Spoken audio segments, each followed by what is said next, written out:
এই টানটাই তো শেষ টান, এরপর তার নাই। পরিষ্কার হয়ে গেছে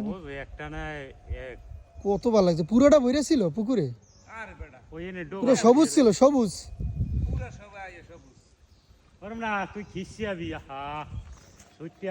ওই কোনা দিয়া ওই ফাতরা টানতে টানতে আও এক কর্নারে।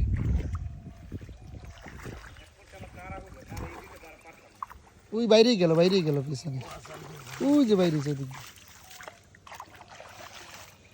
ওই একটা থাকলে আবার হয় না।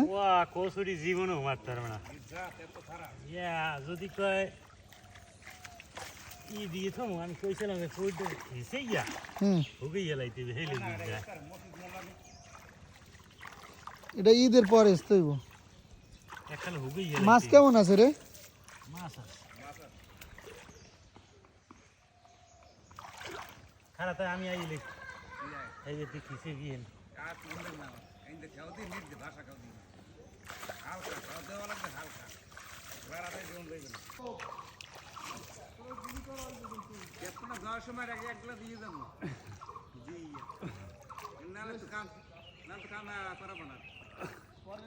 ওই এর নান বিশু সারা বাসাইছে আবার রাত্রি দিয়ে হেলাই দিস করা লাগবে।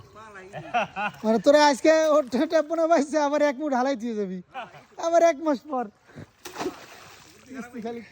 কিস্তি ওরা মাছ দিয়ে কিলবিল করে রে সারা পুকুরে। জানদের মধ্যে টেপনা রয়ে গেছে না উড়ো মানে নামান যায় না, 1 মুঠ থাকলেই গাম হয়ে যাবে।